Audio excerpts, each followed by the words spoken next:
Assalamualaikum warahmatullahi wabarakatuh. Alhamdulillah wassalatu wassalamu ala rasulillah. Amma ba'd. Ikhwani fiddin rahimakumullah.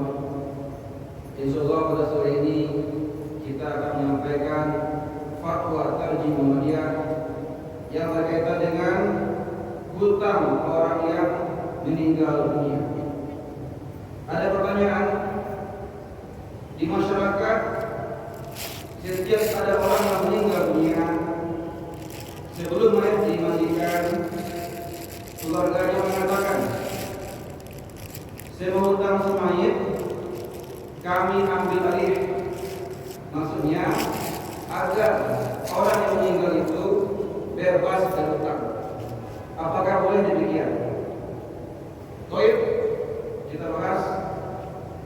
Membayar atau melunasi hutang adalah sebuah kewajiban yang mesti ditunaikan oleh orang yang berhutang.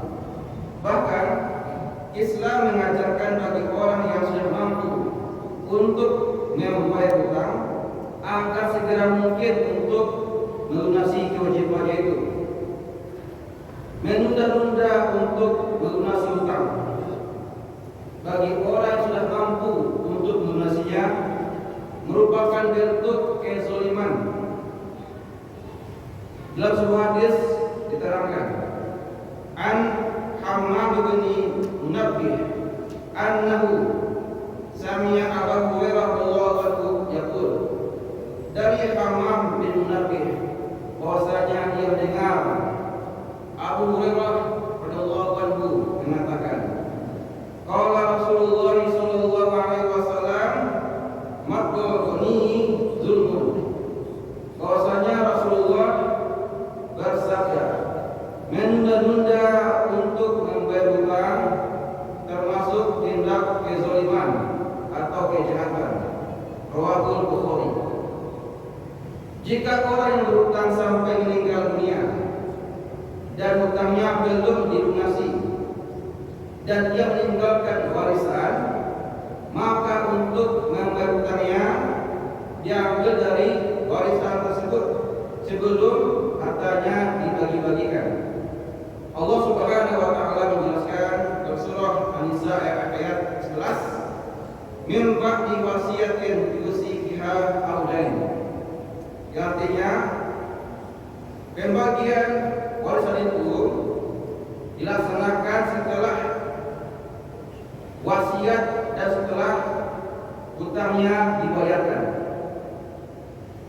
Nah, mengambil alih tanggung jawab orang yang berhutang yang tak mampu membayar hutangnya merupakan perbuatan yang dibenarkan dan bahkan merupakan perbuatan yang terpuji.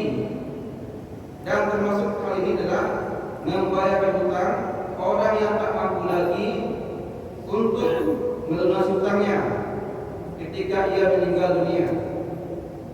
Hal ini termasuk ke dalam bentuk tolong-menolong dalam kebaikan dan ketakwaan.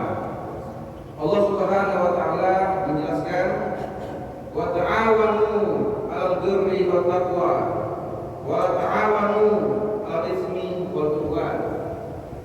Dan tolong-menolonglah kalian dalam kebaikan dan ketakwaan, dan jangan tolong-menolong dalam dosa dan permusuhan. Kemudian dalam hadis juga diterangkan, an Abi Hurairah radhiyallahu anhu qala, dari Abu Hurairah radhiyallahu anhu dia mengatakan, qala Rasulullah sallallahu alaihi wasallam, bahwasanya Rasulullah bersabda, man nafasa an mu'min qurbatan min turabid dunya nafasallahu anhu qurbatan min turabi yaumil qiyamah. Barang siapa yang melapangkan seorang mukmin dari kesusahan di dunia, maka Allah Subhanahu wa taala akan menolongnya nanti di akhirat. Wa man yasara ala muhsirin yasarallahu alaihi fid dunya wal akhirah. Dan barang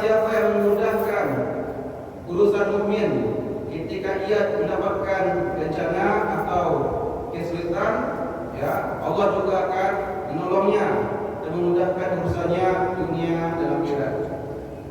Wa man satara musliman satarahullahu fid dunya wal akhirah. Dan barang siapa yang menutupi aib atau dosa seorang mukmin, Allah Subhanahu wa taala juga akan menutupi aibnya dunia dan akhirat. Wallahu fi auni al-abdi ma kana al-abdu fi auni akhihi. Allah Subhanahu wa taala senantiasa menolong seseorang selagi orang itu mau menolong saudaranya. Rawahu Muslim. Kemudian hadis yang berkaitan dengan hutang.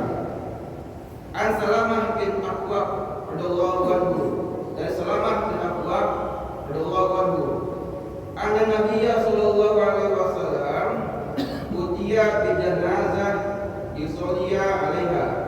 Bahwasanya Rasulullah pernah didatangkan kepadanya jenazah untuk disolatkan. Faqal, waktu itu beliau bertanya, hal alaihi min dain, apakah orang ini yang punya hutang? Qalu la, fasolla alaihi. Waktu itu sahabat mengatakan, tidak ada ya Rasulullah. Maka beliau pun mensolatinya. Summa utiya bi janazah ukhra. Kemudian didatangkan lagi jenazah yang lain. Faqal, beliau pun bertanya lagi, hal alaihi min dain, apakah orang ini punya hutang? Kata beliau. Qalu, sahabat pun mengatakan, na'am, iya, orang ini punya hutang dan dia telah meninggal dunia. Kata beliau, sallu ala sahibikum. Kalau begitu, kalian saja yang mensolati sahabat ini. Qala Abu Qatadah, alayya dainuhu ya Rasulullah sallallahu alaihi. Waktu itu ada Abu Qatadah. Beliau pun mengatakan, ya Rasulullah, hutangnya saya yang menanggung. Maka beliau pun mensolati orang itu. Rawahul Bukhari. Dari hadis-hadis ini dapat diambil pelajaran bahwa seseorang dibenarkan menanggung hutang orang yang telah meninggal dunia. Sesungguhnya juga terkandung pelajaran bahwa agar seseorang berusaha semaksimal mungkin untuk segera melunasi hutangnya dan kewajibannya. Jangan sampai meninggal dunia dan masih mempunyai hutang. Ma'asyiral muslimin wal muslimat rahimakumullah. Kesimpulan kita pada sore ini adalah satu, orang yang berhutang wajib melunasi hutangnya, dan hendaknya seseorang yang berhutang berusaha semaksimal mungkin dan secepatnya untuk dapat melunasi hutangnya. Kemudian kedua, Islam tidak membenarkan menunda-nunda membayar hutang bagi orang yang telah memiliki kemampuan untuk membayar hutangnya. Dan bagi orang yang berhutang dan sampai akhir hayatnya, ya sampai dia meninggal hutangnya belum dilunasi, maka untuk membayar hutangnya adalah diambil dari harta warisannya sebelum dibagi-bagikan kepada ahli waris. Yang ketiga, Islam mengajarkan dan menganjurkan agar menolong orang yang dalam keadaan sulit, termasuk sulit membayar hutang.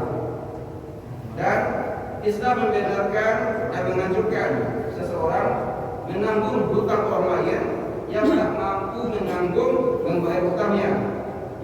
Apalagi jika orang itu sampai meninggal dunia. Ya. Namun perlu untuk diperhatikan adalah hendaknya kebiasaan keluarga atau seseorang yang sudi untuk menanggung hutang orang itu tidak hanya sekedar formalitas dan bahasa katakan itu. Demikianlah yang dapat disampaikan tentang hutang orang yang meninggal dunia. Semoga bermanfaat.